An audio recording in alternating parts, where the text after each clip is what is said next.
오후에 하나님 말씀 보도록 하겠습니다. 오후에 하나님 말씀은 이제 빌립보서 1장 9절부터 11절까지 보도록 하겠습니다.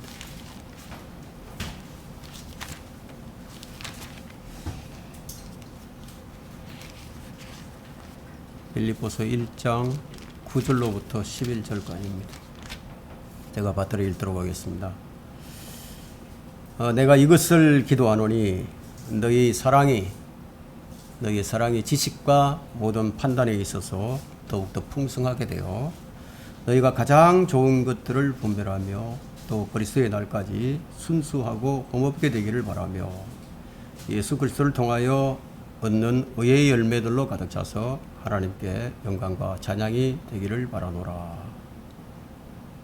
오늘 설교 제목이 최상의 분별력, 영들을 시험하라, 영들을 시험하기, 이제 이런 제목으로 이제 강론을 하고자 합니다. 내 인생의 행복이란 이제 무엇으로 이제 결정을 할 수 있을까요? 아마도 이 삶의 질이 아닐까요? 아마 질로서 평가할 수 있을 겁니다. 양보다는 질이겠죠. 그렇다면 이 질을 좀 가장 크게 높일 수 있는 그런 중요한 것들이 있다면 무엇일까요? 그것은 좋은 판단, 좋은 것을 판단할 수 있는 아마 그런 분별력이라고 할 수 있을 것입니다. 올바른 판단만 할 수 있다면 우리가 실수가 없는 삶을 그렇게 살 수가 있겠죠. 그런데 옳은 판단을 하는 사람은 그렇게 많지 않습니다. 좋은 것과 나쁜 것, 또 옳고 그름을 판단하지 못함으로써 이제 인생의 쓴맛을 보는 경우가 참 많이 이제 발생을 합니다. 판단이라는 것은 사람이 이제 지각이 생기면서부터 그때부터 이제 요구가 됩니다. 우리 사회는 이제 옳은 판단을 이제 하지 못함으로 인해서 이제 참 혼란의 몸살을 앓고 있어요. 자신의 진로를 선택할 때도 또 뭐 사업을 할 때도 어찌되었든 모든 일에는 좋은 판단력이 이제 요구됩니다.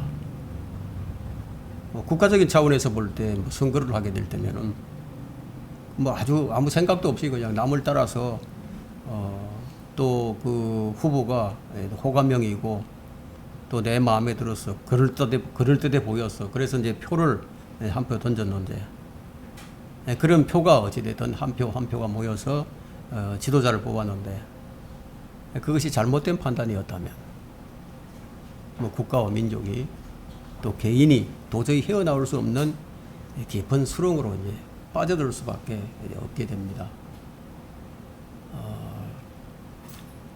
지금 이제 우리 사회가 지금 우리나라가 당면한 현실이 이제 바로 이와 같습니다.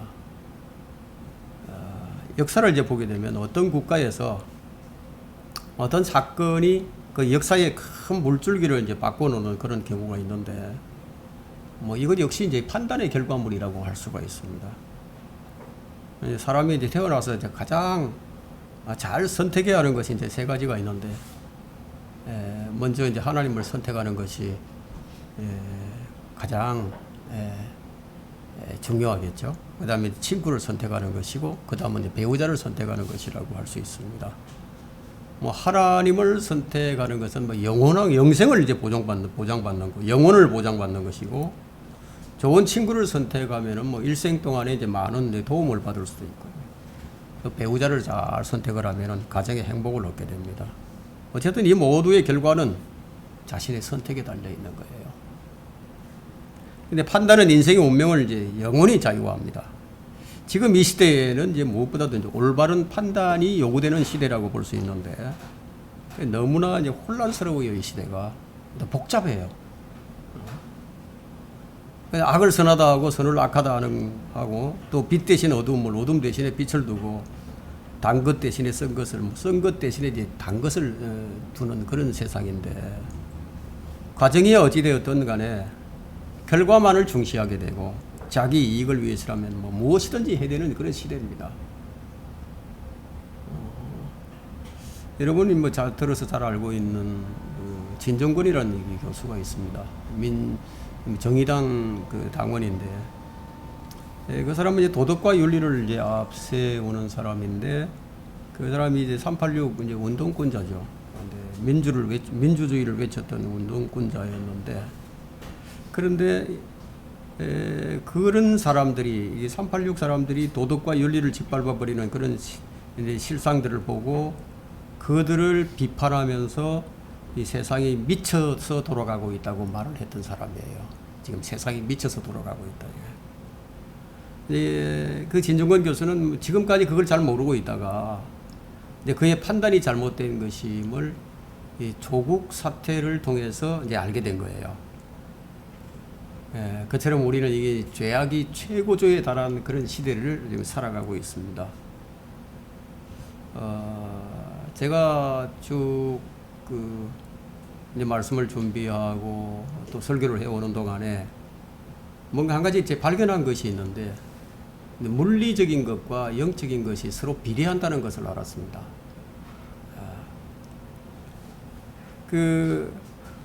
물리적으로 이제 죄악이 그만큼 이제 관영해지게 되면은, 그러면 이제 영적인 상태도 그만큼 악해집니다. 항상 이것이 비례하더라고요. 이제 오늘 우리는 이제 이런 세상을 사는 그리스도인으로서 가장 좋은 분별력을 가지려면 뭐 어떻게 해야 하는지, 그것을 지금 살펴보고자 합니다. 여러분의 이제 판단의 수준은 어떻습니까? 어느 정도라고 할 수 있습니까? 이제 우리의 이제 지식의 수준, 성경대로 믿는 사람들은 평균 보편적인 수준이 되어서는 안 돼요. 최고의 양질의 가르침을 받은 사람으로서 가치 기준이 그냥 평균 보편화되어서는 안 된다는 거예요. 수준이 좀 높아야 됩니다. 근데 사실 우리가 어떻습니까? 이게 가장 좋은 것을 분별하기란 매우 어려워요. 쉽지가 않아요. 뭐 영적인 것이든 물리적인 것이든 매우 어렵습니다. 우리는 이 분별력을 이 성경에서 찾아야 되는데, 근데 이 성경 말씀이 일목요연하게 아주 순차적으로 기록되어 있지 않기 때문에 더더욱 어렵습니다. 마치 보물찾기를 하듯이 여기저기 뒤져봐야 하는 거죠. 때로는 돌멩이를 뒤져서 들춰보기도 하고, 풀숲이나 뭐 나뭇가지나 뭐 틈이나 나뭇가지에 틈이 있잖아요. 그런데 틈을 찾아서 사차치 다 살펴봐야 된다, 이게. 하나님의 말씀은 보물찾기와 하는 것 같아요. 성경 여기저기에 어떤 보물이 숨겨져 있는지 잘 찾아야 됩니다. 문제는 사람의 눈으로 찾기 어렵게 되어 있다는 거예요. 왜냐하면 영이신 하나님께서 기록하시고 이제 감춰놓은 것이기 때문에 하나님의 영으로 보지 않으면 찾을 수가 없어요. 사람들이 성경을 알려고 하지만 대부분 이제 이성으로 접근을 하기 때문에요. 계속 실패를 합니다. 사람의 생각과 하나님의 생각은 다르죠. 하나님의 길과 사람의 길이 다르다는 거예요. 생각도 다르고 길도 달라요. 이것을 심각하게 생각하지 않으니까 그냥 성경을 어떻게 접근하느냐, 사람의 방식으로 그냥 접근을 한다, 이게. 하나님의 영과 사람의 영이 다르죠. 하나님의 일은 하나님의 영이 아니면 아무도 모른다고 했는데, 그저 열심히 성경 공부만 하면 다 알게 될 것이라고 생각을 하니까, 뭔가 이제 성경 지식은 아는 것 같은데, 근데 그 성경이 능력이 되지 못한다는 거예요. 그러다 보니 성경의 열매를 찾아볼 수가 없습니다. 성경은 반드시 성령의 조명을 필요로 합니다. 성경책만 있어서는 안 된다, 이게. 성경의 조명이 함께 해야 된다, 이게. 불 꺼진 방에서 책을 우리가 볼 수 없듯이 성령님이 아니시면은 우리가 이 하나님의 능력을 알 수 없기 때문에, 그래서 우리에게 성령님을 보내주신 거예요. 구원받은 성도라면 누구나가 다 주의 길을 가려고 하죠. 성도가 되어가지고 주의 길을 가지 않으려고 하는 사람은 없어요. 다 가려고 한다, 이거예요. 그러면 그 길로 어디에서 찾으려고 하느냐? 성경에서 찾으려고 하죠. 근데 문제는 성경을 펼치기만 하면 거기서 다 나오는가? 나오면 좋겠지만 그렇지가 않다는 거예요. 그러면 그때 어떻게 해야 되느냐? 앞서 말한 대로 이제 보물찾기가 들어간다. 이 보물찾기. 예? 자, 이 빌립보서 2장 5절로 가면 돼요. 한번 빌립보서 2장 5절로 한번 가보세요. 자, 너희 안에 이 생각을 품으라. 예, 너희 안에 이 생각을 품으라. 예? 곧 예수 그리스도 예수 안에 있는 생각이라. 자, 이 생각이 바로 하나님의 생각인데 이 생각을 우리가 품으려면 로마서 15장 5절로 가면 돼요.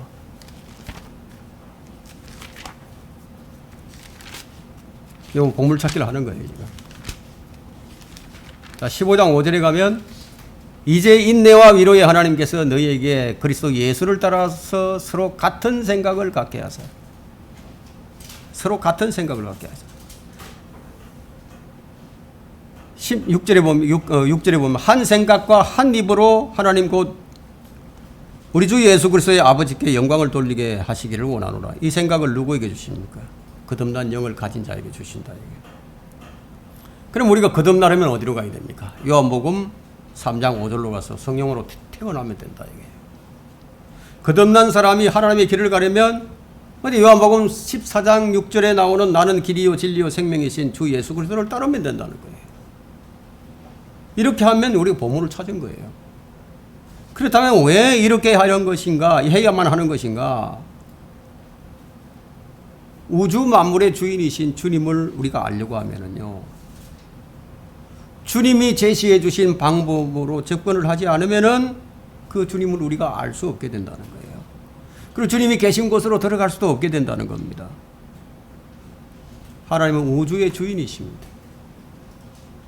그 우주의 주인으로서 세상 역사의 수레바퀴를 인도해 나가신다는 거예요.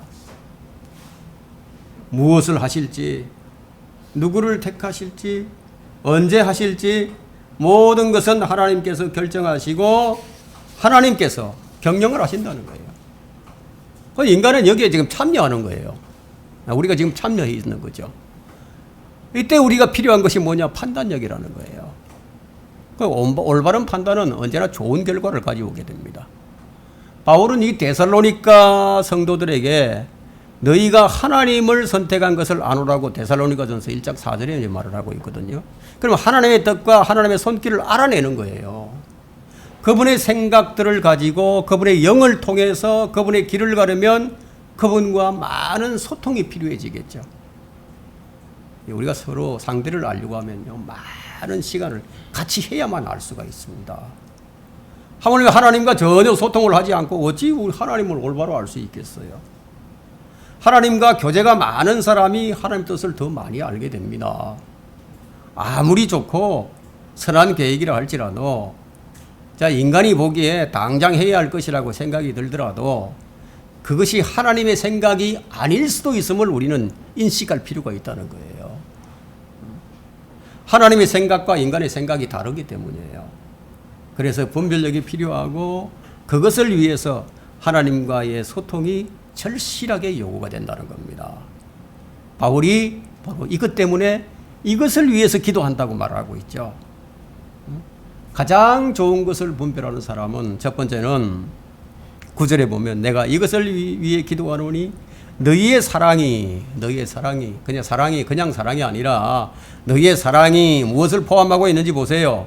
지식과 모든 판단에 있어 더욱 풍성하게 돼요. 자, 빌립보서는 바울과 디모데가 빌립보에 있는 그리스도 안에 있는 모든 성도들과 감독들과 집사들에게 편지를 해서 그들을 독려해주고 그들로 하여금 복음에 동참하게 해주는, 그래서 그리스도의 날까지 풍성함을 얻기를 바라는 마음으로 지금 감사와 위로와 격려로서 이제 글을 쓴 내용입니다. 이 글을 쓴 목적은 우리의 믿음이 인간의 지혜에 있게 하지 아니하고 하나님의 능력에 있게 함이라고 고린도전서 2장 5절에 말하고 있죠. 자, 우리는 이 본문의 말씀을 통해서 우리가 반드시 우리 판단이 반드시 사랑의 지식에 기반을 두어야만 함을 우리가 발견할 수가 있습니다. 그 지식에 기반을 두지 않으니까 자꾸만 이기적인 판단을 할 수밖에 없게 되죠. 그럼 이 이기적인 판단은 팔이 안으로 굽잖아요. 그처럼 자신에게 유리한 판단만을 하게 됩니다. 그렇게 되면 어떤 지경까지 이르게 되느냐 하면 생각과 판단이 강한 고집과 신념 같은 것이 되기 때문에 하늘이 두 쪽 나지 않는 한 바꿀 수가 없어요. 그 가능성이 전혀 없어져 버립니다. 막 이런 사람이 만약 구원받지 않은 사람에게서 나타난다면 구원받을 확률이 거의 없습니다. 만일 구원받은 사람이라면은 하나님의 말씀보다는 자기 마음 가는 대로 판단을 해버린다. 그런 사람은 후회가 없어요. 미안해하지도 않습니다. 왜냐하면 그것이 너무나 강한 확신으로 자리 잡고 있기 때문에 타인을 좀처럼 생각하지 않아요. 그리고 이해하려고도 하지 않습니다. 거기에는 죄의식마저 없어요. 논리와 합리와는 담을 쌓아버립니다. 그의 생각의 비약이 너무 심합니다. 그는 마음먹은 것이라면 어떤 일이든 자기에게 유리한 쪽으로 합리화시키는 데는 아주 능숙해집니다. 그는 자신이 절대적으로 옳다고 생각을 합니다. 그는 어떤 이견보다는 충성을 요구하는 사람이 됩니다. 진영의 논리만 있을 뿐이죠. 자, 우리 사회에서 이런 사람들을 많이 보게 됩니다. 옳고 그름을 분별하지 못하는 사회가 지금의 한국 사회입니다. 여러분, 그리스도인들도 양심이 화인 맞을 수 있어요. 이제 마지막 때에는 이제 많은 사람들이 믿음에서 떠나서 미혹하는 영들과 마귀들의 교리에 빠지게 될 것이라고 말을 했죠. 그럼 왜 그렇게 빠지느냐? 양심이 화인 맞는다고 했습니다. 양심이 화인 맞으니까 위선으로 거짓말을 하는데도요, 조금의 양심의 가책도 없이 아주 태연하게 거짓을 참으로 말한다 이거예요. 본인은 참으로 믿는 거예요. 그래서 바울이 뭐라고 얘기합니까? 베드로와 같이 함께 선한 양심을 지키라고 말한다 이게. 참으로 다행스러운 것은 하나님께서 우리가 가장 좋은 것을 판단할 수 있는 장치를 마련해 두셨어요. 이게 너무 감사한 일이죠. 여러분, 에베소서 3장 16절을 한번 보십시오. 오늘 성경을 좀 많이 찾을 것 같습니다. 에베소 3장 16절에 16절부터 제가 19절까지 읽겠습니다. 하나님께서 그의 영광의 풍요함을 따라 그의 성령을 통하여 말하고 있죠. 너희 속사람 안에서 능력으로 너희를 강건케 하시고 믿음으로 그리스도가 너희 마음속에 거하게 하시며 너희가 사랑 안에 뿌리를 내리고 털을 닦아 모든 성도들과 함께 그의 너비와 길이와 깊이와 높이가 얼마인가를 깨달을 수 있게 해주시며, 무엇을 통해서요? 성령을 통해서요. 또 지식을 초월한 그리스도의 사랑을 알아 너희가 하나님의 모든 충만으로 가득 차기를 구하노라. 자, 믿음, 소망, 사랑, 이 세 가지가 항상 있는데, 근데 그 가장 위대한 것이 사랑이라고 했죠. 그럼 이 사랑은 그리스도의 사랑이에요. 그리스도의 사랑으로서 지식을 초월한 사랑입니다. 여러분, 이 지구상에서 가장 뛰어난 지식을 무엇이라고 생각합니까? 우주과학일까요? 아니면 인간의 질병을 치유하는 의술일까요? 이 지구상의 어떤 지식도 그리스도의 사랑 안에 뿌리를 내린 지식과는 견줄 수가 없습니다. 이 지식은 우주의 생성과 우주의 기초와 우주의 변화와 우주의 너비와 우주의 길이와 우주의 깊이와 우주의 높이를 아는 지식보다 더 큰 지식이에요. 이 지식은 하나님 계신 곳이 어딘지, 머지않은 미래에 어떤 일들이 우리를 기다리고 있는지, 지옥은 어디에 위치하고 있는지, 천연왕국은 어디에 세워질 것인지, 어떤 곳인지, 둘째 사망은 무엇인지, 첫째 부활은 무엇인지 헤아릴 수 없을 만큼 풍성한 지식을 담고 있습니다. 더 놀라운 일은 이 모든 지식을 초월하신 그리스도의 사랑을 깨닫는다는 거예요. 그 사랑을 깨달은 사람은 그 사랑을 지금 전달하고 있다는 거예요. 그러므로 바울은 이 그리스도의 사랑을 알았다면 무엇으로 채워지기를 원하느냐? 하나님의 모든 충만으로 가득 차기를 바라고 있다는 겁니다.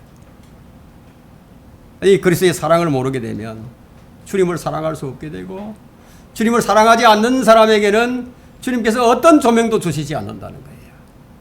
그래서 어떤 사람은 구원받고 나서도 영적으로 암흑이 된 사람, 영적인 어두움이 풍성하게 가득 찬 사람이 있다 이거예요.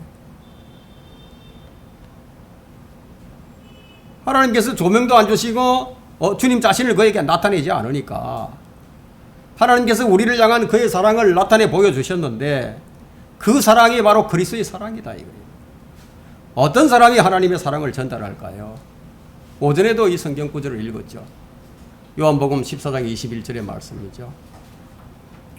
나의 계명들을 가지고 그것들을 지키는 사람은 나를 사랑하는 사람이니 나를 사랑하는 사람은 나의 아버지께 사랑을 받으리라. 또 나도 그를 사랑하여 그 사람에게 나 자신을 나타내리라. 요한복음 14장 23절에도요. 나를 사랑하는 자는 내 말을 지키리니. 그러니까 하나님 사랑한다고 말을 하면서 하나님 계명을 하나님 말씀을 안 지킨다. 그러면 그 사랑은 가짜라는 거예요. 하나님께 인정받을 수 있는 사랑이 아니라는 거예요. 나를 사랑하는 사람은 내 말을 지키리니 그리하면 내 아버지께서 그를 사랑하실 것이요 또 우리도 그에게로 와서 우리의 거처를 그와 함께 정하리라. 요한일서 2장 5절에는 누구든지 그의 말씀을 지키는 자는 하나님의 사랑이 참으로 그 사람 안에서 온전해지니 사랑이 온전하게 되려면은 우리가 그 말씀을 지키는 자가 되게 된다. 이러한 사랑을 어떻게 나타내는가? 이러한 사랑은 어떻게 나타나는가 하면 바로 고린도전서 13장에 우리 4절 한번 보세요. 고린도전서 13장 4절 한번 보세요. 13장 4절에 사랑은 오래 참고 친절하며 사랑은 시기하지 아니하고 사랑은 자랑하지 아니하며 교만하지 아니하고 무례히 행하지 아니하며 악을 생각지 아니하고 불의를 기뻐하지 아니하며 모든 것을 참으며 모든 것을 믿고 모든 것을 바라며 모든 것을 견디느니라. 사랑은 결코 시들지 아니하나. 이런 사랑이 나타난다는 거예요. 이것이 이러한 그리스도의 사랑이 그 사람 안에서 이제 온전해지게 되면 지식과 모든 판단에 있어서 풍성함을 얻게 된다는 겁니다. 우리가 바른 분별력을 가져야 하는 이유는요. 왜냐하면 이 세상에 모든 사람들이 믿음을 가지고 있지 않기 때문이에요. 이 세상에는 많은 거짓 선지자들이 나와 있습니다. 어떤 분별력이 가장 좋을 것 같습니까? 영들을 시험할 줄 아는 분별력이 가장 좋은 분별력입니다. 불법의 신비가 이미 활동하고 있어요. 그래서 성경은 모든 영을 다 믿지 말고 그 영들이 하나님께 속해 있는지 시험해 보라고 했죠. 사탄이 빛의 천사로 나타나는데 그걸 분별하지 못하면 어떻게 되겠어요? 사탄의 종들이 의의 종으로 가장해 있는데 그걸 분별하지 못하면 어떻게 되겠어요? 그 영이 진리의 영인지 미혹의 영인지 올바로 분별하지 못하게 되면 믿음에 문제가 생긴다. 이게. 잘못된 판단의 결과는 무엇을 가지고 오느냐? 믿음에서 떠나게 한다든지 믿음을 부인하게 만든다거나 아니면 믿음의 정도에서 벗어나게 만든다는 거예요. 그러면 그 영이 진리의 영인지 미혹의 영인지 어떻게 분별하는가? 여러분 요한일서 4장 5절로 한번 가보세요.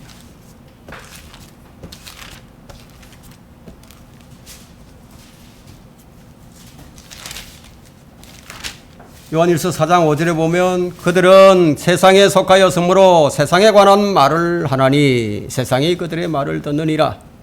우리는 하나님께 속하였으니 하나님을 아는 자는 우리의 말을 듣고 하나님께 속하지 아니한 자는 우리의 말을 듣지 아니하느니라. 이로써 우리가 진리의 영과 미혹의 영을 아느니라. 하나님의 자녀와 마귀의 자녀를 구분하려면요, 어디로 또 가게 되는지 아십니까? 그 전에 제가 조금 부연 설명을 하도록 하겠습니다. 세상에 속한 사람들은 세상에 관한 말을 한다. 그리고 세상에 관한 말을 듣는다. 이렇게 말씀을 하고 있죠. 하나님께 속하지 아니한 자는 우리의 말을 듣지 않는다. 이렇게 얘기를 했는데, 그러면 미혹의 영, 진리의 영이 아닌 미혹의 영에 속해 있는 사람들이 그러면 진리를 말하지 않느냐? 그렇진 않아요. 진리도 말을 한단 말이에요. 진리도 섞어서 얘기를 하죠. 얼핏 들어보면 모두가 진리를 얘기하는 것 같은데 그 핵심 깊이 잘 새겨서 들어보면은 이건 이렇게 둘러쳐서 지금 세상에 관한 것을 얘기하는 것이구나. 그걸 발견하라는 거예요. 그걸 발견하면은 이것이 미혹의 영인지 알 수 있다는 거예요. 예. 자, 이 하나님의 자녀와 마귀의 자녀를 구별하려면 우리가 어디로 가야 되느냐? 요한일서 3장 8절을 가보세요. 8절로부터 10절에 죄를 짓는 자는 마귀에게 속하나니 이는 마귀가 처음부터 죄를 짓기 때문이라. 이 목적으로 하나님의 아들이 나타나셨으니 곧 마귀의 일들을 멸하시려는 것이라. 하나님께로부터 태어난 사람은 누구나 죄를 짓지 아니하나니 이는 하나님의 씨가 그 사람 안에 거함이요 또 죄를 지을 수 없는 것은 그가 하나님께로부터 태어났기 때문이라. 여기에서 하나님의 자녀와 마귀의 자녀가 드러나느니라. 의를 행하지 아니하는 자나 자기 형제를 사랑하지 아니하는 자는 누구나 하나님께 속하지 아니하니라. 이것들을 아는 것이 바로 지식이에요. 이 지식이 어떻게 사랑 안에서 뿌리를 잘 내리게 된다는 거예요. 가장 좋은 것을 분별하는 사람은 두 번째는 10절에 본문 10절에 너희 빌립보서 1장 10절에 너희가 가장 좋은 것을 분별하여 그리스도의 날까지 순수하고 흠없게 발견되기를 바라며. 그리스도인들은 모든 일이 있어서요 순수해야 되고 흠이 없어야 합니다. 그래야 그리스도의 날에 수치를 당하거나 부끄러움을 당하지 않습니다. 그렇게 하려면은 우리가 어떻게 해야 되느냐? 육과 영의 모든 들어옴에서 우리 자신을 깨끗하게 지켜야 된다. 그러니 고린도후서 7장 1절에 그 말씀을 주셨죠. 하나님을 두려워함으로써 육과 영의 모든 들어옴에서 자신을 깨끗하게 해야 한다고. 그러나 자신을 모든 들어옴에서 지키는 것이 그리 만만한 일은 아니에요. 왜냐하면 마귀가 끊임없이 우리를 공격하고 있어요. 우리 육신도 그냥 우리를 그냥 두지 않아요. 세상에 보이는 모든 것들이 유혹입니다. 조금의 틈이라도 생기게 되면 사정없이 무너뜨리려고 우는 사자처럼 산길자를 찾아서 지금 다니고 있다는 거예요. 마귀는 그렇게 하고 있다 이거예요. 그 마귀를 대적하려면 먼저 하나님을 두려워하지 않으면 안 된다는 거예요. 그리고 마귀의 전략과 계략을 우리가 알아야 한다는 겁니다.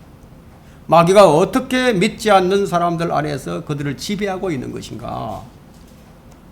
여러분, 마귀는 무소부재하지도 않고 전지전능하지도 않은데 어떻게 80억 인구의 사람들 안에 다 들어갈 수 없지 않겠어요? 그런데 어떻게 모든 사람의 마음에 영향을 미치는가?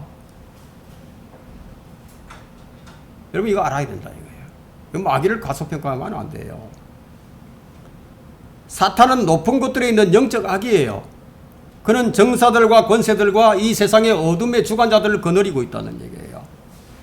그래서 영적 분별력은요, 영들을 시험하기 위해서는 필수적인 것이에요. 사탄은 모든 사람 안에 다 들어갈 수는 없지만은 마치 다 들어가 있는 것처럼 느껴지게 할 수는 있어요. 마치 송신과 수신을 통해서 영상물을 보고 듣는 것처럼 그보다 더 훨씬 능가하는 매체들을 가지고 있다는 겁니다. 이 보이지는 않지만 전자기장의 파동이 우리 몸을 통과하고 있는 거죠. 그죠? 수많은 전파들이 공중에 지금 떠다니고 있다는 거예요. 그래서 스마트폰이나 라디오나 TV 등을 켜면 언제든지 확인할 수 있죠. 이것은 과학적인 사실이잖아요. 다중의 소리와 영상이 통제되지 않고 무차별적으로 섞여서 뇌에 인식이 된다는 거예요. 사람들은 이것을 자연스럽게 어떻게 받아들여요? 자기의 생각인 양 받아들인다는 거예요. 자식의 지식인 양 사고를 하게 된다는 거예요. 여러분, 그런 것들이 공중에 둥둥 떠다니고 있다고 생각을 해보세요. 자, 이처럼 사탄의 그 많은 미혹을 검증하고 저항할 수 있는 능력이 그 사람에게는 없다는 거예요. 사람은 언제나, 이 사탄은 언제나 그 죄인을 자신의 마음대로 조종할 수 있어요. 지금 불순종하는 자녀들 안에서 역사하는 영은 바로 누구냐? 공중권세의 통치자라는 거예요. 마치 모든 사람 안에 다 사탄의 영이 들어가 있는 것처럼 느껴지죠. 그래서 여러분, 마귀는 무소부재하지 않습니다. 성령님께서 죄에 대하여, 의에 대하여, 심판에 대하여 그를 책망하지 않는다면은 우리는 어떻게 되겠습니까? 모든 사람들은 평생을 세상에 속해서 살다가 지옥으로 떨어지겠죠. 공중권세의 통치자는요, 이 세상의 모든 방송 매체들을 다 장악하고 있어요. 점유하고 있다 이거야. 자, 이런 것들은 모두 세상에 속해 있고 세상에 의해서 세상을 위해서 운영이 됩니다. 그뿐만 아니라 마귀는 자신의 종들을 통해서 사람들을 미혹시킵니다. 그래서 바른 성경을 공격하고 그 능력을 약화시키려고 쉬지 않는 거죠. 사람들은 마귀의 정체를 전혀 분별하지 못합니다. 왜 지금 수많은 성경이 나와 있을까요? 내용이 같아야 되는데 왜 서로 다른 내용이 나왔을까요? 왜 성경 변개가 생겼을까요? 마귀가 개입했기 때문에, 마귀에 의해서 이루어진다는 거예요. 성경을 바꾸고 변개시키는 것은 성경에 대한 사탄의 공격입니다. 그럼에도 사람들은 사탄이 사람들을 구체적으로 관장하고 있는 존재라는 사실을 인식하지 못한다는 거예요. 다만 이 인간의 사악함이나 인간의 이 위약함을 드러나게 하는 어떤 세력, 어떤 영향력 정도라고만 생각을 한다. 그러나 성경은 분명히 너희는 너희 아비 마귀에게서 나와서 너희 아비의 정욕을 행하고자 하는도다. 이렇게 말을 하고 있다. 그리고 사탄이 아비가 될 수 있는 인격적 존재임을 알려준다는 겁니다. 그런 존재가 자기 수하에 있는 사람들을 통해서 끊임없이 공격을 한다. 그러면 이것들을 분별하려면 우리가 건전한 생각과 상식을 가져야 된다는 거예요. 건전한 생각과 상식이에요. 그리스도인은 건전한 생각의 영을 가지고 있어요. 그래서 만일 영적 분별력이 없어서 마귀의 일과 하나님의 일들을 분별하지 못하게 된다면 어찌 될까요? 그 마귀의 일을 하나님의 일로 알게 된다는 거예요. 만약 일반적인 상식이 있다면 거의 속임을 당하지 않을 수 있어요. 구원받지 못한 자연인이 하나님의 말씀이 무엇인지, 성경이 무엇인지, 바른 성경이 뭔지, 번개된 성경이 뭔지 어찌 알겠습니까? 하지만 하나님께서는 사람들의 마음에 기록된 율법을 주셨다 이거예요. 그렇기 때문에 이 건전한 생각, 건전한 상식이 있다면 분별할 수 있어요. 그런데 양심이 화인받아서 사람들은 이 건전한 상식을 잊어버렸어요. 다 잃어버렸다 이거예요. 그러다 보니까 옳고 그름을 분별하지 못하고 상식 이하의 삶을 살고 있다는 겁니다. 지금 일어나는 일들 보세요. 전부 상식 이하의 삶이에요. 왜 그렇게 되었습니까? 무엇인가에 미혹을 당했거나 세뇌되었기 때문에 바른 판단을 할 수 없게 되어버린 거예요. 잠시 동안만이라도 아주 냉정하게 차분한 마음으로 우리가 하나님에 대해서 생각을 해본다면 인간의 생각대로 움직이시는 그런 하나님인지 아니면 하나님 자신의 뜻으로 하는 분이신지 알 거 아닙니까? 상식적으로. 양심이 살아있다면 올바른 것을 받아주실지 아니면 잘못된 것도 받아주실지 상식적으로 분별할 수 있는 거 아니에요?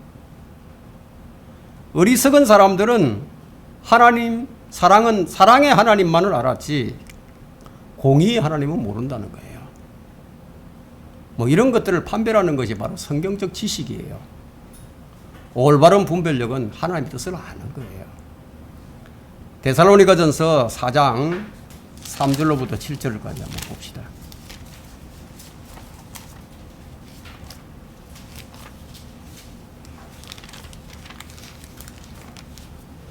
하나님의 뜻은 이것이니 곧 너희의 거룩함이니라. 그럼 거룩함을 위해서 어떻게 해야 되는지 그 다음에 쫙 나온다 이거예요. 너희는 음행을 삼가고 너희 각자가 거룩함과 존귀함으로 어떻게 자기 자신의 그릇을 소유한가를 알며 하나님을 모르는 이방인들과 같이 세욕에 빠지지 말고 어떤 문제에 있어서도 정도를 지나쳐 자기 형제를 속이지 말라. 이는 우리가 미리 경고하였고 증거한 바와 같이 주께서 이러한 사람들에 대하여 벌을 주시는 분이시기 때문이라. 하나님께서 우리를 부르신 것은 부정함에 이르게 하려는 것이 아니라 거룩함에 이르게 하려 하심이라. 여러분, 이 부정과 불법, 편법이 난무하는 이 시대에 거룩함을 이룬다? 여러분, 이게 쉬운 거 아닙니다. 시루를 타지 아니하고 거룩함을 지킨다는 거 쉬운 게 아니라 이거예요. 잘못된 습관들, 성경에 관한 오해들, 세상에 관한 관용들, 이방인들처럼 행하는 모든 것들을 다 버려야 하는데, 세상에서 빛을 비추는 자들로서 생명의 말씀을 전달하는 자로서 헛된 수고를 하지 말아야 되는데, 여러분 빌립보서 2장 15절 보세요. 우리가 어떤 사람인가요? 보자 이거죠. 빌립보서 2장 15절에 이는 너희 하나님의 아들들이 흠없고 순전하여 삐뚤어지고 변질된 민족 가운데서 책망받지 않게 하려미니 너희는 세상에서 빛들을 비추는 자들이라. 생명의 말씀을 제시하여 내가 헛되이 달리지 아니하고 헛되이 수고하지 아니한 것에 대해 그리스도의 날에 내가 기뻐하리라. 우리 모두 그리스도의 심판석 앞에서 기뻐해야 할 것이 있어야 하지 않겠어요? 여러분 뭘 기뻐하실 겁니까? 에베소서 5장 26절과 27절 보세요. 에베소서 5장 26절 27절 주님께서 우리를 어떻게 해주실 것인지 보자 이거죠. 이는 그가 교회를 말씀에 의한 물로 씻어 거룩하게 하시고 깨끗하게 하사 자기 앞에 영광스러운 교회로 나타내서 점이나 주름진 것이나 또한 그런 것이 없이 거룩하고 흠없게 하려 하심이니라. 그리고 데살로니가전서 5장 23절에는 화평의 하나님께서 너희를 온전히 거룩하게 하시고 너희의 온 영과 혼과 몸이 우리 주 예수 그리스도께서 오실 때까지 책망할 것이 없이 보존되기를 하나님께 기도하노라. 가장 좋은 것을 분별하는 사람이 그리스도의 날까지 순수하고 흠없이 자신을 지키는 사람이에요. 가장 좋은 것을 분별하는 사람은 세 번째는 빌립보서 1장 11절에 예수 그리스도를 통하여 얻은 의의 열매들로 가득 차서 하나님께 영광과 찬양이 되기를 바라노라. 하나님께 영광과 찬양이 된다. 우리가 그렇게 된다 이거예요. 그래서 요한복음 15장 8절에 주님이 이렇게 말씀하셨죠. 또 너희가 많은 열매들을 맺는 이 일로 내 아버지께서 영화롭게 되실 것이요 너희는 내 제자들이리라. 많은 열매들을 맺는 이 일로 아버지께서 영화롭게 되신다. 의의 열매를 많이 맺어야 돼. 성령의 열매를 많이 맺어야 된다. 예수 그리스도를 통해서 의의 열매들을 맺은 이 믿음의 선진들은 참으로 많이 있었습니다. 그들의 행보는 우리에게 많은 도전을 주죠. 저는 이 믿음의 선진들 가운데서요, 찰스 피니 목사님을 좋아합니다. 높은 것으로부터 높은 것으로 오는 능력이라는 책을 쓰셨죠. 그 책을 읽고 참으로 많은 감명을 받았는데요. 찰스 피니 목사님은 1792년 미국의 동부 코네티컷주 리치필드에서 농부의 7째 아들로 태어났습니다. 그의 사역을 통해서 수많은 회심자들이 나왔고요.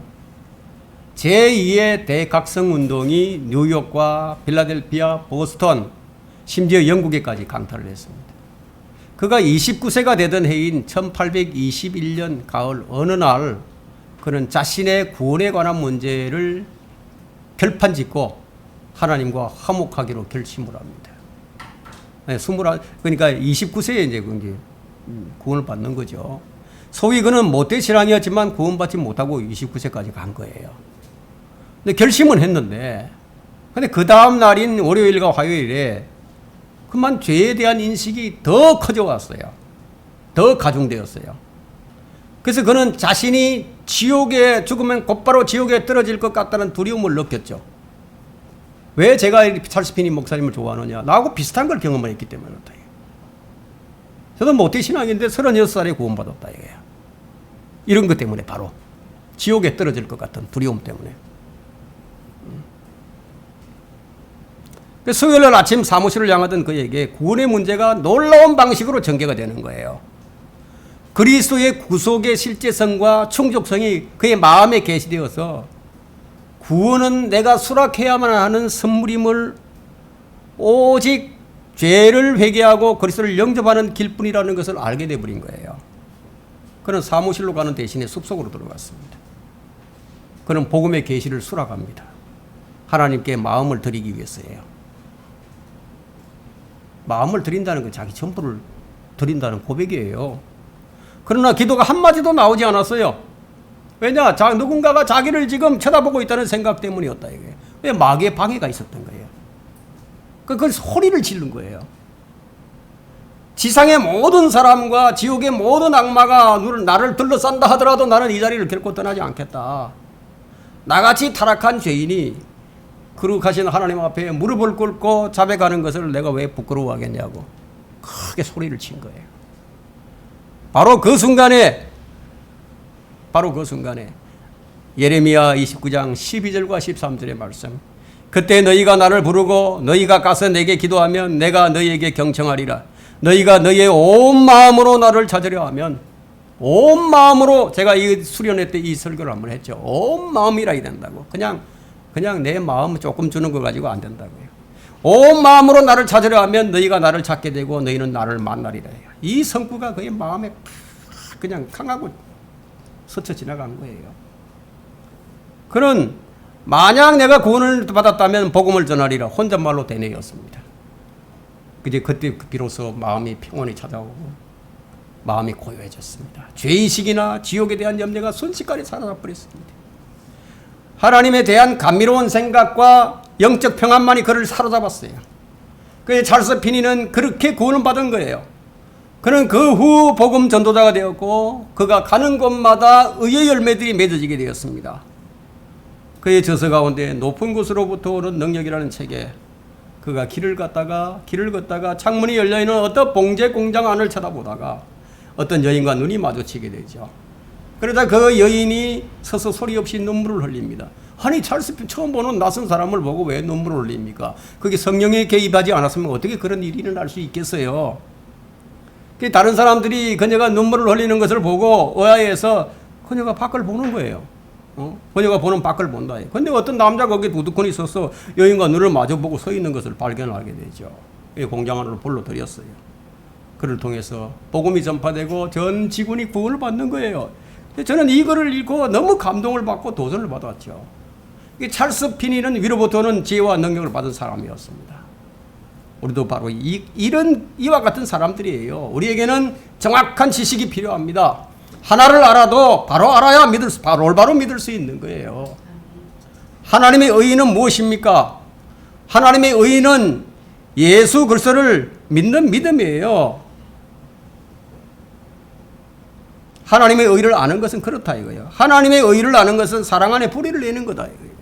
바울이 그리스도를 아는 지식이 가장 고상해서 그 모든 자신이 가진 지식을 뺏어놓은 것 같이 버렸습니다.